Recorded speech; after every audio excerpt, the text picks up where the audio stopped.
Hello,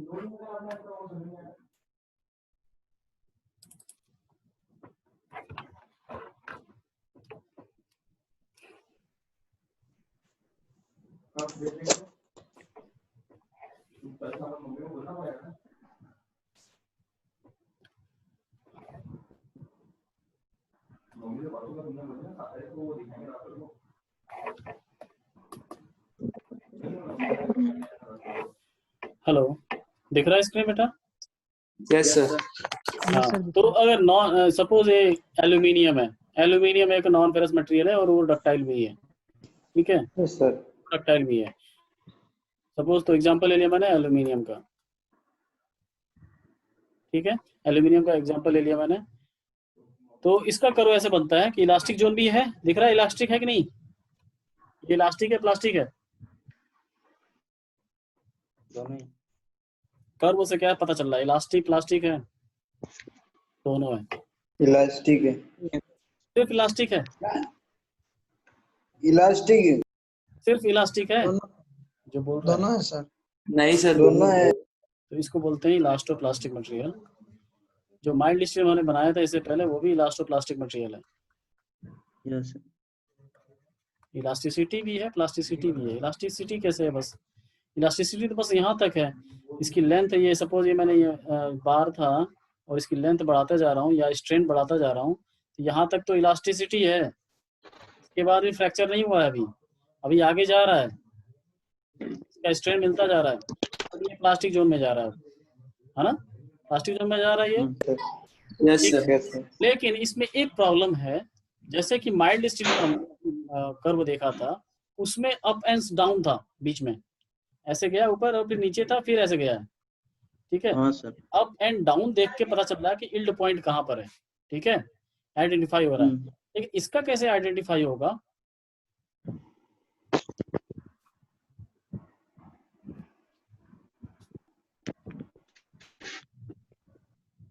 How to indicate yield point in the non-ferrous materials which are ductile? Ductile कैसे पता चल रहा है? इसमें प्लास्टिसिटी है। प्लास्टिसिटी कहाँ से है? यहाँ से ऐसे, ये प्लास्टिसिटी है। ये जो जोन है दिस इज प्लास्टिसिटी। इसमें इसके बाद जब फोर्स बढ़ाओगे या फिर बोले तो स्ट्रेन बढ़ाएंगे इधर, तो जो उसके बाद लोड अगर हटा देंगे तो उसमें परमानेंट डिफॉर्मेशन थोड़ा सा हो जाएगा, ठीक है? तो इसका जो यील्ड पॉइंट है वो कहाँ से इंडिकेट होगा? ये तो हमारा इलास्टिक पॉइंट है, यील्ड पॉइंट कहाँ है?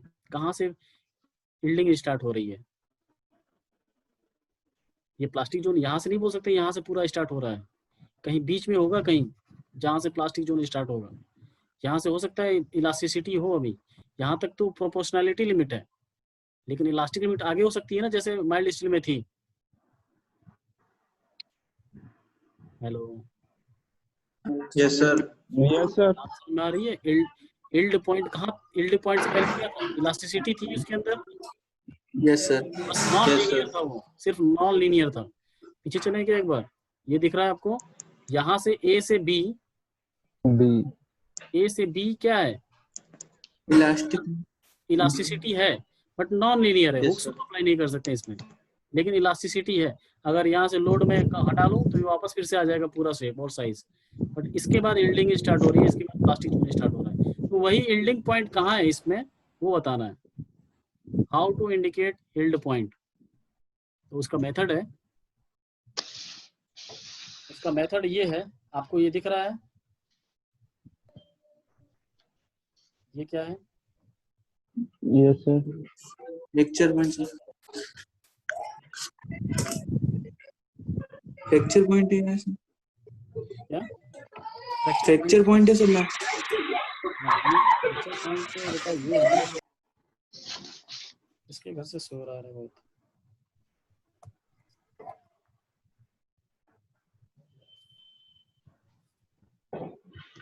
ये आपको जो दिख रहा है लेंथ, ये क्या है? टोटल स्ट्रेन है, ये टोटल स्ट्रेन है। Yes sir. ठीक है। अभी सुबह मैंने बताया था कि प्लास्टिसिटी और प्लास्टिक कितना स्ट्रेन हुआ है, इलास्टिक स्ट्रेन कितना हुआ है। क्या करेंगे, इस फ्रैक्चर पॉइंट से जस्ट पहले एक पॉइंट से पैरेलल लाइन ड्रॉ करेंगे। ये पैरेलल लाइन ड्रॉ किया। अब जो ये लेंथ है, ये बताओ कौन सी लेंथ है? ये कौन सा स्ट्रेन है और ये कौन सा स्ट्रेन है? ये फर्स्ट वाला प्लास्टिक है। ये है epsilon P and this is epsilon E, ठीक है। और ये टोटल स्ट्रेन है, ये टोटल स्ट्रेन है। तो टोटल स्ट्रेन कहाँ पे है? इतना बड़ा है। अब इस टोटल स्ट्रेन का, ये टोटल स्ट्रेन है, एप्सिलॉन टी लिख रहा हूं मैं। इस टोटल स्ट्रेन का अगर हम 0.2% निकालें, 0.2% कितना होगा? 0.002 होगा, 0.002 ऑफ एप्सिलॉन टी, ठीक है। अरे समझ में आ रहा है कि नहीं? हाँ सर, आ गया। एप्सिलॉन टी तो एक वैल्यू Yes, होगी sir. ना, एक्सपेरिमेंट कर रहे हैं तो वहां पे कितना लेंथ चेंज हुआ फ्रैक्चर से पहले, कितना स्ट्रेन आएगा वो तो निकल जाएगा, ठीक है। तो इस वैल्यू को, अब एप्सिलॉन टी की वैल्यू पता है, इसमें मल्टीप्लाई करेंगे 0.002 से। इसको बोलते हैं ऑफसेट, ऑफसेट बोलते हैं इसको, ऑफसेट। ऑफसेट मेथड है यील्ड स्ट्रेंथ को निकालने के लिए। ऑफसेट 0.002 ऑफ टोटल स्ट्रेन, उसको क्या करेंगे, इंडिकेट करेंगे एक्स एक्सिस पे। वो कहीं यहाँ पे मिलके आएगा, कहीं सपोज यहाँ पे आ गया, इसकी value total epsilon 0.002 multiply by epsilon T, total strain से मल्टीप्लाई किया, वो वैल्यू आएगी। तो उस वैल्यू को यहाँ पे इंडिकेट कर देंगे, कहाँ पर है, जीरो से यहाँ पे कितना, कहाँ पर है वो, ठीक है। यहाँ पे किया और यहाँ से एक पैरेलल लाइन ड्रॉ करेंगे ऑफसेट पे, यहाँ से ऐसे, ठीक है। तो ये यहाँ पे एक लाइन ड्रॉ बन के आएगी, यहाँ पे मैं दिखा रहा हूँ, ठीक है। ये लाइन ड्रॉ करेंगे और आपको ऊपर एक जगह पॉइंट कर्व को ये टच कर रहा है, ये लाइन Yes, sir. कहाँ पे Yes, कर रहा है, sir. यहाँ पे कर रहा है, ठीक है। ये इसका पॉइंट बन जाएगा, कौन सा point? Yield strength. Yield point, sigma Y S T. Yes. Tensile testing में आया है तो सिग्मा वाई एस टी, तो इसका यील्ड पॉइंट आ जाएगा, ठीक है। अल्टीमेट पॉइंट ये कहाँ है इसका? 0.00 क्या 0.002 ही क्यों लिया? ये स्टैंडर्ड है, स्टैंडर्ड। ये बहुत सारे एक्सपेरिमेंट करने के बाद ये स्टैंडर्ड फिक्स किया गया है कि इतना ही लेना है, ठीक है। 0.2%। ये कई सारे मटेरियल में किया गया है, किसी में 0.2% से ज्यादा आया हुआ, किसी में कम आया है। ऑन एवरेज कितना आया है? 0.2% आया है। फॉर नॉन फेरस मटेरियल्स ये अप्लाई किया जाता है, ठीक है। 0.2%, यस। परसेंट लिखना भूल गया, 0.2%, ठीक है। अब ये बताओ, मैं यील्ड स्ट्रेंथ पे क्यों इंटरेस्टेड हूँ, क्यों नहीं अल्टीमेट पे निकाल ले रहे हैं? क्योंकि यहाँ तो फ्रैक्चर हो रहा है।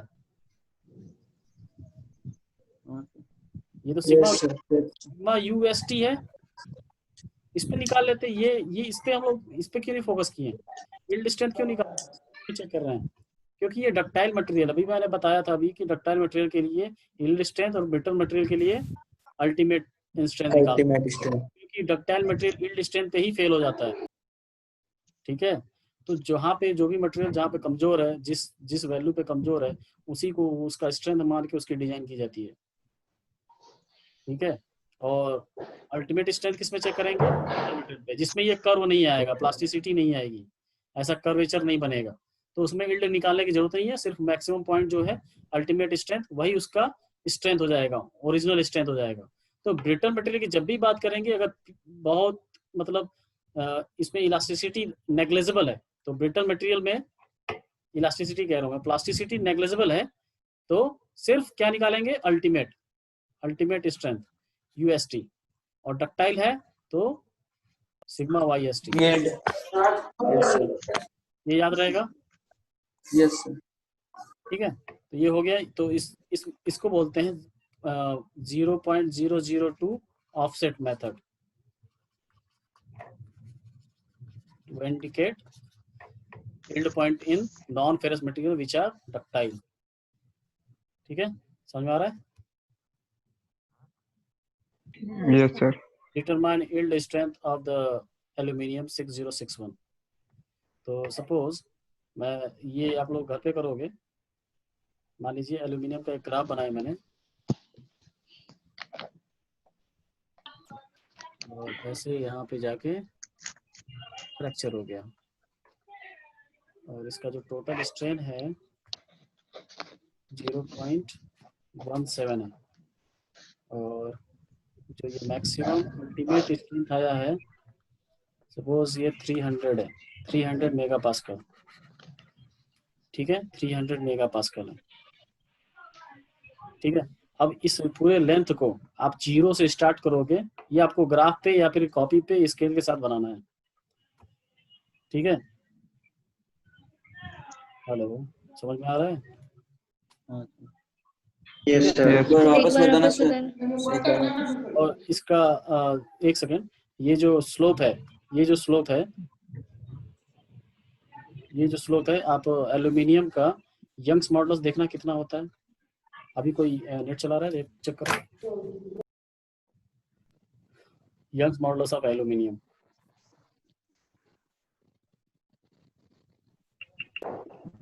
है 85 है, कितना है?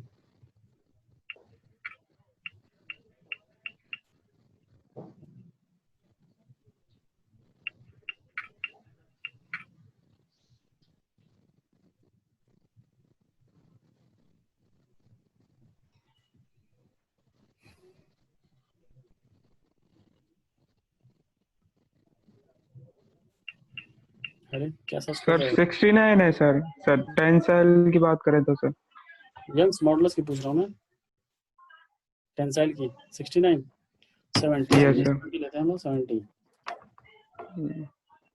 लेते हैं, ठीक है, 70 है, यस सर। ठीक है। अब ये देखेंगे आप लोग, ये आप क्या करेंगे सबसे पहले, क्या कैसे करेंगे, बनाएंगे आप लोग। एक तो 0.17 का मैक्सिमम वैल्यू ले लेंगे, यहाँ पे 0.17 स्ट्रेन का, आप स्केलिंग कर लीजिएगा, 17 पॉइंट में बांट लीजिएगा इसको, ठीक है। हर एक पॉइंट कितना लंबा है, 0.1 का, ठीक है, वो स्ट्रेन ले लेंगे। उसके बाद एक हाइट ले लेंगे मैक्सिमम का 300 मेगा पास्कल का, ठीक है। अब ये इसको डिवाइड कर लीजिएगा 300, जैसे भी आपको करना है, 50 50 50 करके जैसे भी करना है, ठीक है, 6 भागों में बांट लीजिएगा तो 300 मेगा पास्कल में बढ़ जाएगा ये, ठीक। उसके बाद यहाँ से एक लाइन ड्रॉ करेंगे जो कि कितने एंगल पे होगा, tan थीटा इक्वल्स टू कितना है, 70, 70 थीटा निकाल लेंगे, थीटा निकाल लेंगे, यस सर। Yes sir. ठीक है। उसके बाद आपको ये जो पॉइंट दिख रहा है आपको यहाँ पे, जहां से ये कर्वेचर बनना स्टार्ट हो रहा है, वो वैल्यू लेंगे हम लोग 200, 200 पे वहां तक रुक जाएंगे और इसको कर्व से मिला दो, किसी भी एक कर्व से बना लीजिए आप लोग, कर्व से मिला दीजिएगा इसको, ठीक है, जैसा भी यस कर्व सर। आप बनाना चाहते हैं बना लीजिएगा, ठीक है। बस मैं मेथड बता रहा हूँ निकालने का तरीका, का देखते हैं आप लोग कितना एक्यूरेट निकाल रहे हो। उसके बाद आपको पता है 0.17 का कितना लेंगे, 0.002 से मल्टीप्लाई करेंगे, वो वैल्यू यहाँ कहीं आएगी, उसका उसके इस लाइन के पैरेलल ड्रॉ करते जाएंगे ऐसे, और यहाँ पे एक पॉइंट आएगा, इसको इससे मिला लेंगे हॉरिजॉन्टली, और यहाँ पे पॉइंट जो आएगा वो उसका सिग्मा YS T हो जाएगा, ठीक है। तो गिवन क्या क्या है, यंग्स मॉडल्स गिवन है, yes maximum strain yes given sir. है, मैक्सिमम स्ट्रेस गिवन है, और एक प्रोपोर्शनैलिटी लिमिट पे स्ट्रेस गिवन है कितना, 200, 200। ठीक है। Yes sir.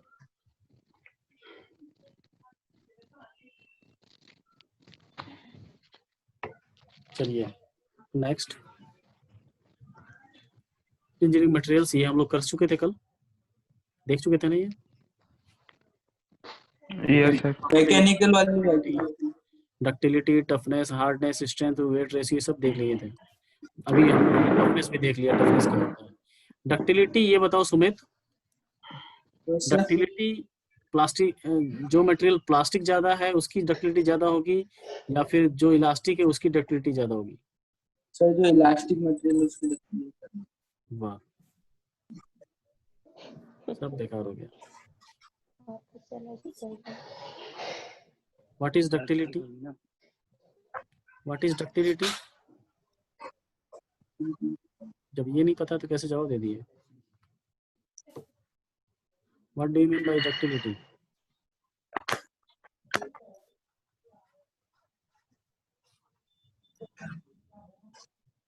A material can be deformed into wire permanently. Wire permanently deform करना है तो इसमें अंदर क्या होना चाहिए, प्लास्टिसिटी या ductility, sorry elasticity. Plasticity plasticity wire बना, इलास्टिसिटी रहेगी तो इसको तो हमेशा तुम जब जब वायर बनाओगे वापस आ जाएगा, करते रहोगे जड़ी वायर बनाते रह जाओगे, पूरी लाइफ लगा दोगे, ये बनेगा ही। हाँ? प्लास्टिसिटी क्या है यार, बेकार कर दिया अभी तुम। चलिए ये बताइए, अगर मटेरियल प्लास्टिक ज्यादा है तब टफनेस ज्यादा होगा, या डक्टाइल ज्यादा, सॉरी इलास्टिक ज्यादा है तो टफनेस ज्यादा होगा? प्लास्टिक ज्यादा होगा। तो प्लास्टिक होने का मतलब है डिफॉर्मेशन डेल्टा एल बहुत ज्यादा हो रहा है विदाउट फ्रैक्चर, बहुत ज्यादा है विदाउट फ्रैक्चर। सर इसके एग्जांपल सर डेली लाइफ में, डेली लाइफ में माइल्ड स्टील है, माइल्ड स्टील का करो बनाया था हम लोगों ने कि इसमें कितना दूर सर इसका करो। सर इसका एग्जांपल सर वो कार वाला जो मिरर है वो हो सकता है सर मिरर? कार का मिरर नहीं है, कार के हाँ। मिरर पे ऊपर दूसरा लगाया गया है, तो वो मटेरियल नहीं है बेटा। मटेरियल इसको बोलेंगे जो कम्प्लीटली होमोजीनियस जैसा हो, वो होमोजीनियस नहीं है, उसके ऊपर लेयर अलग, अंदर शीशा है और बाहर कुछ और प्लास्टिक टाइप का कुछ है, ठीक है, एडेसिव मटेरियल्स नहीं है उसमें, तो उसको नहीं मानेंगे होमोजीनियस मटेरियल। तो होमोजीनियस मटेरियल की बात करेंगे तो इसमें आ जाएगा टफनेस में, हम सिंपल सा जो वो आपने देखा होगा टीन देखा है, वायर ले लो ना, एल्यूमिनियम वायर है, कॉपर वायर है, उसमें डक्टिलिटी बहुत ज्यादा है, खींचते जाओगे लंबी होती जाएगी और परमानेंटली होगी, उसके बाद फ्रैक्चर होगा। तो विदाउट फ्रैक्चर उसमें अगर एलोंगेशन बहुत ज्यादा हो रहा है तो उसके पास टफनेस भी ज्यादा होगा और डक्टिलिटी भी ज्यादा होगी, ठीक है। Yes sir. हार्डनेस मैंने बता दिया था, सरफेस हार्डनेस, इंडेंटेशन को अगर असिस्ट कर रहा है, इंडेंटेशन होल कर रहे हैं सरफेस पे, स्क्रैचिंग कर रहे हैं, उसको रेस्ट्रिक्ट कर रहा है इसके ऊपर, तो उसको हार्डनेस बोलेंगे। बाकी सब हो गया था इसमें। हम इसमें ये यहाँ पे जो पूछ रहे थे अभी तुम लोग नॉन फेरस मटेरियल, तो नॉन फेरस मटेरियल में aluminium, copper, lead, silver, tin, zinc, ये सारे आ रहे हैं। ये जो टीन होता है आप लोग देखे होंगे, इसकी प्लास्टिसिटी ज्यादा होती है कम होती है टीन की? टीन आप जैसे कोई भी एग्जांपल कौन सा हो सकता है, जैसे बॉक्स होते हैं, बॉक्स टीन के, कुकर एल्यूमिनियम होता है यार, टीन का कहाँ कुकर होता है? टीन के डिब्बे होते हैं ना, टीन के डब्बे वही बॉक्स होते हैं छोटे छोटे, या फिर बॉक्स बहुत पुराने जो बॉक्स होते थे पहले, जिसमें बड़ा बड़ा बॉक्स होता था, जैसे सूटकेस की जगह पे बॉक्स यूज करते थे लोग। Yes sir. थोड़ा भी पैर से मारता था दब जाता था, वो परमानेंटली डिफॉर्म हो जाता था विदाउट फ्रैक्चर। तो उसके पास इलास्टिसिटी कम है, इलास्टिसिटी डिफॉर्मेशन ज़्यादा होता है, तो प्लास्टिसिटी भी ज़्यादा है, डक्टिलिटी नहीं बोल सकते हैं। डक्टिलिटी तब बोलते हैं हम लोग जब एक मतलब उसका एक डायमेंशन बाकी दोनों डायमेंशन से ज़्यादा हो और उसको डिफॉर्म किया जाए, उस केस में डक्टिलिटी पढ़ा जाता है, ठीक है। अगर मैं दो डायमेंशंस ज़्यादा हो बाकी थर्ड डायमेंशन से, तो वही डक्टिलिटी बन जाती है मैलिएबिलिटी में। मैलिएबिलिटी का क्या होगा हेमंत बताओ डेफिनेशन? हेमंत गया? सर मैं बताओ। सर मतलब कोई भी एक्सटर्नल लोड डाल के उस मटेरियल को अगर अपन शीट में चेंज कर सके तो वो मैलिएबिलिटी है। The malleability is the property of the material by virtue of which it can be drawn into, it can be compressed into thin sheets or plates, ठीक है। एक बड़ा सा ब्लॉक है, उसको मैलिएबिलिटी हैमरिंग कर करके, प्रेस कर करके इसको एक थिन प्लेट्स में बदल दिया जाए विदाउट फ्रैक्चर, टूटे ना, सिर्फ परमानेंट डिफॉर्मेशन हो, तो that property is known as malleability, ठीक है।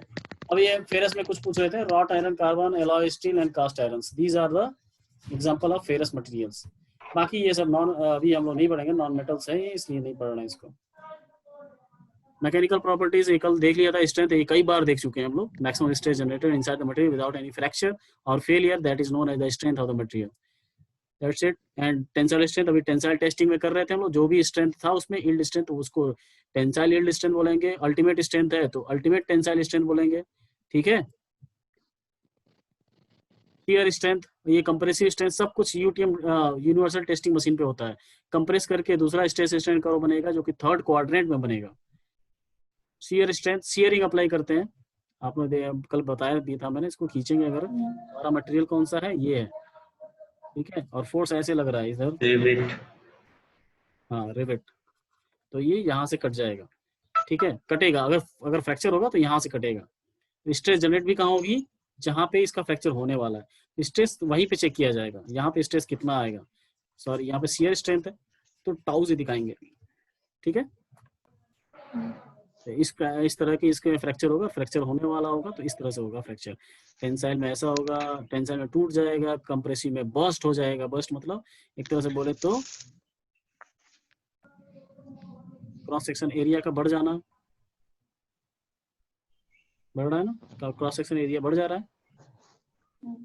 Stiffness, it is ability of the material to, ये तो डायरेक्टली प्रोपोर्शनल होता है यंग्स मॉडुलस के।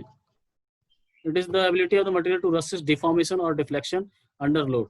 तो डिफॉर्मेशन के लिए जो होता है, रेसिस्ट जो करता है, that is known as the strength, but अगर डिफ्लेक्शन को चेक किया जाए तो उसको बोलते हैं स्टिफनेस। ये मतलब मोस्टली यूज किया जाता है डिफ्लेक्शन, ये स्टिफनेस किस में यूज किया जाता है, स्प्रिंग में। स्प्रिंग में स्टिफनेस निकालते हैं कि नहीं, मास लगा दिया, ये क्या है, तो ये डिफॉर्मेशन को रेसिस्ट करता है। अगर इधर खींचोगे तो अंदर खींचेगा इसको स्प्रिंग, लेकिन अगर कंप्रेस करोगे तो ये वापस भेजेगा। दोनों तरह के डिफॉर्मेशन को ये अपोज करेगा। तो that is known as the stiffness and it is also known as the elasticity if you are talking about deformation, तो इसको बोलेंगे इलास्टिसिटी या फिर स्टिफनेस। लिखा हुआ है आपको, with in the elastic limit stiffness is measured by the modulus of elasticity.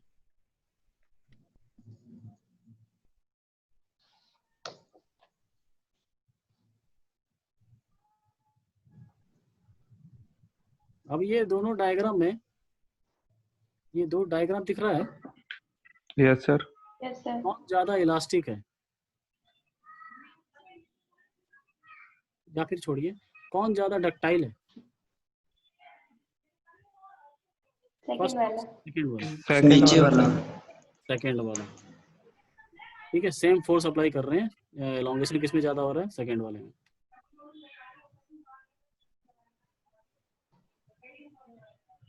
ये तो हो चुका है, प्लास्टिसिटी भी हो चुकी है। प्लास्टिसिटी में देखिए, डिफॉर्मेशन किया, लोड हटाया तो शेप वैसा ही का वैसा बन गया, ठीक है, फोर्स ये हटाया तो ये पूरा का पूरा शेप और साइज चेंज हो गया।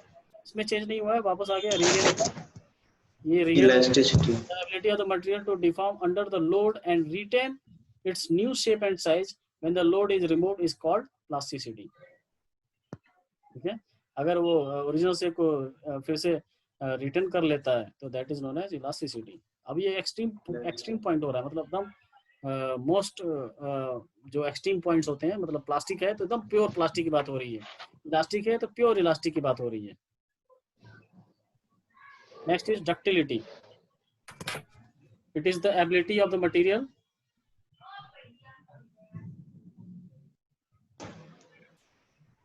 that can be drawn into the wire.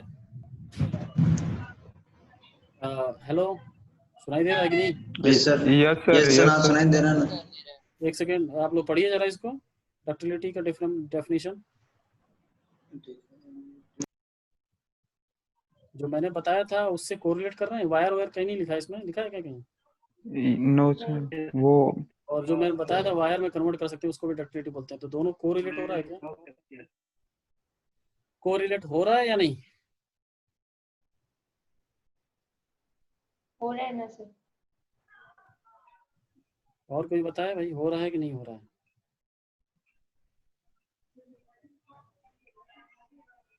इसमें तो डिफॉर्मेशन के बारे में बोल रहा है वो, ये थोड़ा बोल रहा है कि वायर में कन्वर्ट होगा। डिफॉर्म तो उसकी विड्थ भी तो बड़ी रह सकती है, वायर तो की तो डायमीटर छोटी रहती है। वायर मीटर क्या कह रहे हो, डिफॉर्मेशन?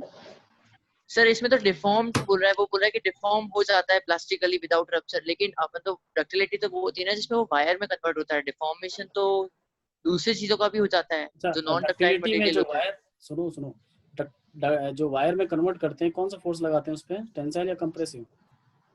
Tensile sir.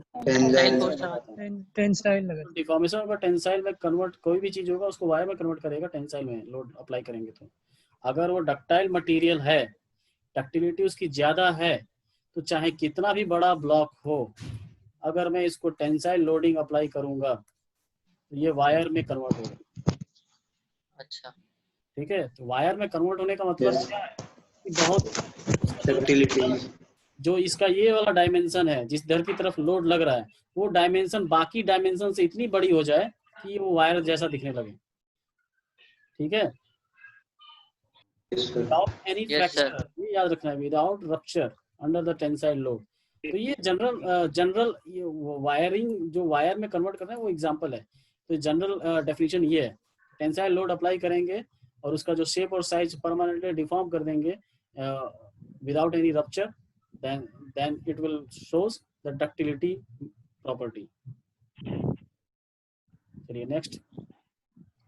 तो जैसे यहाँ पे आप लोग देखोगे ये ऐसे वायर बनाया जाता है, इसको खींच के यहाँ पे इसको फंसा दिया और यहाँ पे जितना डायमीटर का वायर चाहिए और इसको खींच रहे हैं, इसको बोलते हैं वायर ड्राइंग मेथड। ये मैन्युफैक्चरिंग प्रोसेस है वायर ड्राइंग का। वायर बनाना, वायर खींचना, वायर ड्राइंग मतलब खींचना और वायर मतलब वायर बना रहे हैं। ठीक है, मैलिएबिलिटी अभी बताया मैंने। प्लेट जैसे ये बनाना, नाइफ बनाना है, नाइफ कैसे बना सकते हैं, इस पे हैमरिंग करके इस पे हम बना सकते हैं इसको प्लेट जैसा। इसको हैमरिंग करें बिना विदाउट फ्रैक्चर, ये इसका जो 2 डायमेंशन है वो तो बड़ी हो गई, बाकी तीसरा डायमेंशन है बहुत छोटा हो गया, पतला हो गया। ठीक है, तो थिन शीट्स में ये कन्वर्ट हो गया। तो कैसे कन्वर्ट होगा, कंप्रेसिव लोड ही अप्लाई कर सकते हैं इस पे, without fracture compressive load apply करते रह गए और इसका परमानेंट डिफॉर्मेशन हो गया और ये it is converted into the thin sheets, that property is known as malleability. ठीक है, नेक्स्ट इज टफनेस। टफनेस हो चुका है। It is defined as the ability of the material to absorb energy up to the fracture during the plastic deformation. Toughness of a metal offer the resistance to breaking when the force is applied, और resistance to the breaking अभी पता है ना, fracture point तक strain energy को absorb करना is known as toughness. ठीक है, brittleness is just opposite of the ductility. It is the property of sudden fracture. Chalk, अभी मैंने फिर से बोला चॉक। अब ब्रिटलनेस बोल रहा हूँ मैं, यहाँ पे मेटल की बात अगर ना करें बार, चॉक की बात कर लो। तो चॉक को मैं जब जैसे खींचता हूँ सडन फ्रैक्चर होता है विदाउट एनी इलास्टिक डिफॉर्मेशन, ये कोई इलास्टिक डिफॉर्मेशन शो नहीं करता है और फ्रैक्चर तुरंत हो जाता है। ठीक है, फ्रैक्चर तुरंत हो जाता है। वैसे ही मैं बता रहा हूँ, एग्जाम्पल दे रहा हूँ इसका। जो आपने गाड़ियों का इंजन देखा होगा बाहर से, Yes, sir. और अंदर से पिस्टन और सिलेंडर जानते हैं। Yes, sir. बाइक का देखा सर, पढ़ाया था मैंने, आईसी इंजन। यस ठीक है, तो ये है पिस्टन जो इसके ऊपर मूव करेगा ऊपर नीचे, और यहाँ पे बहुत ज्यादा टेम्परेचर है, 3000 डिग्री सेंटीग्रेड का टेम्परेचर है। ठीक है, तो थर्मल स्ट्रेसेस भी होंगी और भी बहुत सारे स्ट्रेसेस होंगी। तो इसका डिफॉर्मेशन भी हो सकता है। डिफॉर्मेशन होगा या नहीं होगा?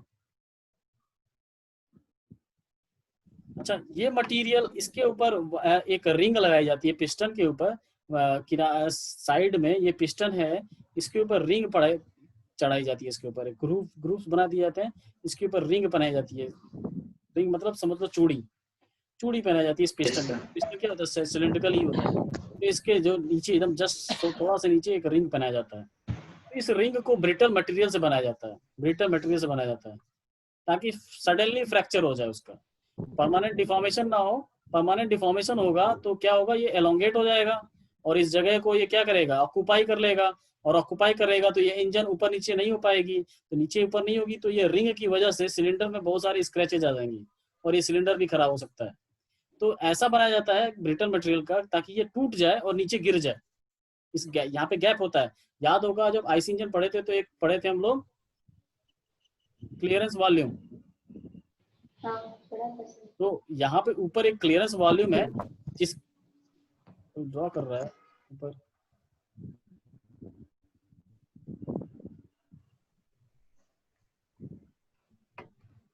हेलो। तो यहाँ पे कुछ गैप छोड़ी जाती है जिसकी वजह से ये ऊपर नीचे पिस्टन ऊपर नीचे हो सके। यह गैप ही नहीं रहेगा पिस्टन और सिलेंडर के बीच में, तो पिस्टन कैसे ऊपर नीचे रेसिप्रोकेट करेगा। तो यहाँ पे जो गैप होती है उसी में रिंग गिर जाता है और बाहर यहाँ पे आ जाता है, जहाँ पे कनेक्टिंग रॉड और क्रैंक शाफ्ट लगे हुए हैं। फिर ये रुक जाता है इंजन, और सिलेंडर को कुछ नहीं होता है, सिलेंडर पे कोई स्क्रैचिंग नहीं आती है। लेकिन अगर ये डक्टाइल मटेरियल का होता तो ये थोड़ा सा लंबा हो जाता है और यहाँ पे जैम हो जाता है, और पता है कि गाड़ी चल रही तभी पिस्टन ऊपर नीचे हो रहा है, रेसिप्रोकेट हो रहा है, उस केस में सिलेंडर पूरा खराब हो जाएगा, पूरा इंजन खराब हो सकता है। इसलिए उस जगह पे ब्रिटल मटेरियल का यूज किया जाता है। तो ऐसा नहीं है कि डक्टाइल मटेरियल को वायर में कन्वर्ट किया जाता है, डक्टाइल मटेरियल बहुत अच्छा है, ब्रिटल बहुत बेकार होता है, ऐसा नहीं है। सारे मटेरियल्स का यूज है हर जगह। अभी मैं पूछूं कि कौन से मटेरियल की ज्यादा जरूरत पड़ेगी, इलास्टिक या प्लास्टिक? दोनों की पड़ सकती है। आपके रियल लाइफ एग्जांपल्स या फिर आपके जो डेली लाइफ है उसमें सबसे ज्यादा कौन सा मटेरियल दिखाई देता है, प्लास्टिक या elastic? Plastic. Plastic sir. Plastic sir. Plastic तो छोड़ो, प्लास्टिक वो जो नॉन मेटल वाला नहीं कह रहा हूँ मैं, मेटल वाले कह रहा हूँ, जैसे इलास्टो प्लास्टिक की बात कर रहा हूँ मैं। तो मटेरियल्स या फिर जो भी प्रोडक्ट बनाए गए हैं उसकी प्लास्टिसिटी को यूज किया गया है या इलास्टिसिटी को? प्लास्टिसिटी को। प्लास्टिसिटी को यूज किया गया है। घर में बहुत सारे बर्तन हैं, उसको मोल्ड किया, उसको उसका शेप चेंज किया गया है, तो बिना प्लास्टिसिटी के हो नहीं सकता है। बट उसमें इलास्टिसिटी भी है, इलास्टिसिटी है, नहीं तो आप थोड़ा सा भी उस पर थोड़ा अगर सफाई कर रहे हो, बर्तन साफ कर रहे हो, पता चला थोड़ा सा फोर्स लगा दिया, शेप ही चेंज हो गया, तो थोड़ा सा तो इलास्टिसिटी चाहिए। ठीक है, पता चला बर्तन आप भी बना रहे हो, शेप चेंज कर रहे हो रोज बर्तनों का, ठीक है, तो इलास्टिसिटी भी है उसमें और प्लास्टिसिटी है। लेकिन जब वो बन के आया था उस समय उसकी प्लास्टिसिटी वाली प्रॉपर्टी को ज्यादा यूज किया गया है शेप चेंज करने में। ये दिख रहा है आपको टफ और ब्रिटल में अंतर डायग्राम में? ये टूटा नहीं, फ्रैक्चर होते जा रहा है, टफ, ये मटेरियल बहुत ज्यादा टफ है। कौन मटेरियल? हैमर की बात नहीं कर रहा हूँ, ये जो ब्लैक कलर का है वायर नहीं, रॉड है, इस पे मैं हैमरिंग कर रहा हूँ मैं, ये और भी टिल्ट होता जाएगा और कुछ बहुत ज्यादा डक्टाइल है ये, तो डक्टाइल है तो अभी टूटेगा नहीं, बहुत ज्यादा झुकेगा, फिर यहाँ से फ्रैक्चर होगा। तो इसका मतलब ये स्ट्रेन एनर्जी को ज्यादा एब्जॉर्ब कर लिया, ये स्ट्रेन एनर्जी कौन दे रहा है? ये हैमर दे रहा है, तो ज्यादा एब्जॉर्ब करिए, तो ये मटेरियल क्या है? टफ है। लेकिन जैसे ही हैमर को टच किया ब्रिटल मटेरियल पे, ये टूट गया तुरंत, ब्रिटल मटेरियल। और ये ब्रिटल मटेरियल का टफनेस ज्यादा होगा या डक्टाइल का?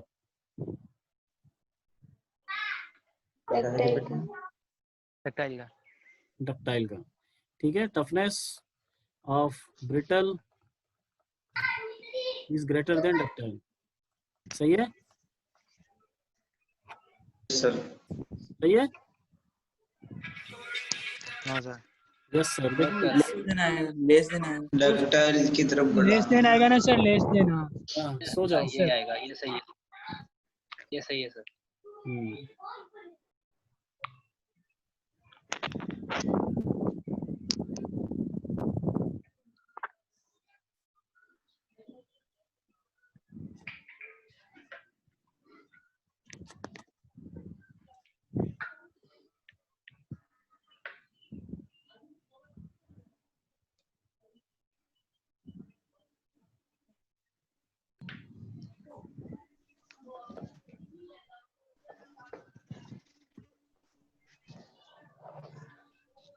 सर ये नहीं आ रहा है समझ में।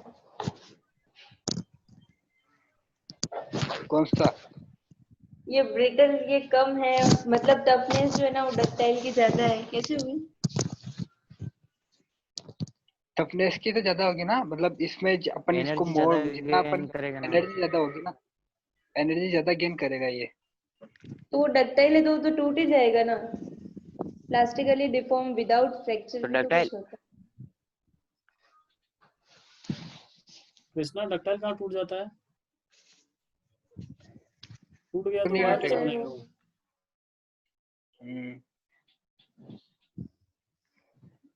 टूट जाएगा तो वायर कैसे बनेगा? सर वो मैं इतनी देर से बता रही कि मंथन मुझे कीजिए, डक्टाइल इधर दिख रहा था। अपना खुद का मंथन कीजिए, उसके बाद यू कैन स्पीक। थोड़ा सा मंथन कीजिए, कोशिश कीजिए मंथन करें अंदर से, अपने मन से, ठीक है? ये होता है, ये नहीं होगा तो क्या होगा, ठीक है? कोई पूछे कि इसका काम क्या है, मैं बोलूँ इसका काम क्या है, ये जो चीज है ये दोनों, मैं बोलूँ इस दोनों का क्या काम क्या है, तो आप कैसे सोचोगे? अगर इन दोनों को हटा दूं तो क्या होगा? सर आपकी आवाज नहीं आ रही। हेलो हेलो सर आ रही है सर। आ रही है। ब्रेक हो रही है सर आवाज। हेलो, हार्डनेस आपको बता दिया था मैंने, hardness it is defined as the ability of the material to resist scratching और indentation by another hard body. Hard body से ही चेक कर सकते हैं ना, अगर स्टील का हार्डनेस चेक करना है तो एल्यूमिनियम से चेक कर सकते हैं क्या? नहीं। नहीं, नो सर। नहीं। उससे ज़्यादा हार्ड मटेरियल होना चाहिए, तो इसलिए सबसे ज़्यादा सबसे ज़्यादा हार्ड जो मटेरियल है उसको यूज़ किया जाता है हार्डनेस टेस्टिंग के लिए, ताकि कोई भी मटेरियल का हार्डनेस टेस्टिंग किया जा सके। तो उसके लिए यूज़ किया जाता है डायमंड या फिर स्टील बॉल यूज़ करेंगे तो उससे एल्यूमिनियम का निकाल सकते हैं।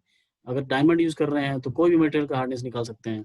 तो मेथड क्या है, इस पे ये सरफेस है हमारा जिसका हार्डनेस निकालना है, इस पे बॉल शेप का या फिर और भी बहुत तरह के शेप के हार्डनेस टेस्टिंग मशीन में आप लोग अगर मटेरियल साइंस लैब में हम लोग देखेंगे, अगर सर डायमंड से कैसे निकालते हैं?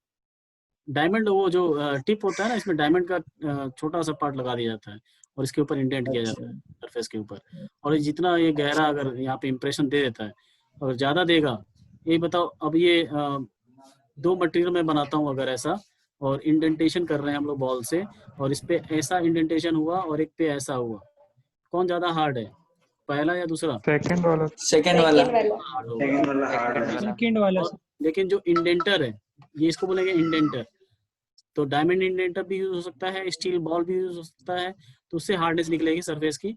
तो सेम इंडेंटर यूज करके दोनों मटेरियल पे चेक करेंगे कि कंपेयर करना है, अगर ये हार्डनेस किसकी ज्यादा है, इंडेंटेशन इसमें कम है तो ये हार्ड ज्यादा है। ठीक है, नेक्स्ट इज क्रीप। ये क्रीप शायद पढ़ चुके हो आप लोग अभी अभी, है ना? नहीं सर नहीं पढ़ा सर। नो उसको सर। माना। नहीं पढ़े, मटेरियल No. साइंस में पढ़ा।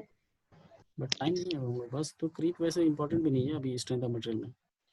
क्रीप है ये एक टाइम एंड टेम्परेचर फिनोमिना है। अगर मैं एक ही मटेरियल को टेंसाइल टेस्टिंग अगर रूम टेम्परेचर पे करूं, ठीक है, रूम टेम्परेचर पे करूं टेंसाइल टेस्टिंग, और एक एलिवेटेड टेम्परेचर पे करूं, कुछ high temperature suppose 100 degree centigrade पे कर रहा हूं, तो जो स्ट्रेंथ जो आ रही थी वो डिफरेंट हो जाएंगी। यील्ड स्ट्रेंथ, अल्टीमेट स्ट्रेंथ, ये सब डिफरेंट आएंगी या नहीं? Yes sir. हाँ, जैसे एक मटेरियल है लेड एक मटेरियल है जो सोल्डरिंग वायर में यूज किया जाता है, सोल्डर किया जाता है, इलेक्ट्रिशियन यूज करते हैं उसको।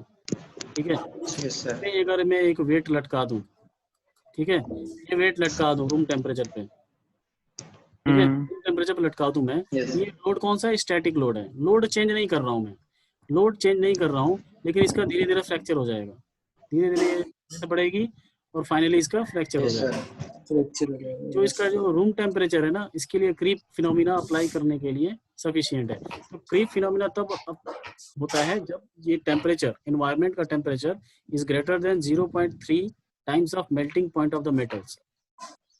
ठीक है, but this T must be in kelvin, ठीक है।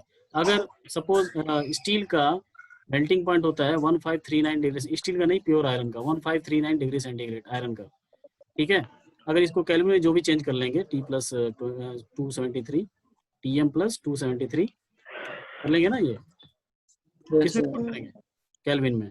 तो इस टेम्परेचर का 0.3 टाइम्स जो निकालोगे, जो वैल्यू आएगी, अगर वो रूम टेम्परेचर से या फिर एनवायरनमेंट टेम्परेचर से कम है तो क्रीप होगा।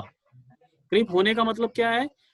लोड सेम है, जैसे मान लो कि फैन लटका हुआ है, किसी सीलिंग फैन लटका हुआ है रॉड पे, ये फैन लटका हुआ है, ठीक है, ये फैन लटका हुआ है इस पे, ये टूट नहीं रहा है। क्यों नहीं टूट रहा है?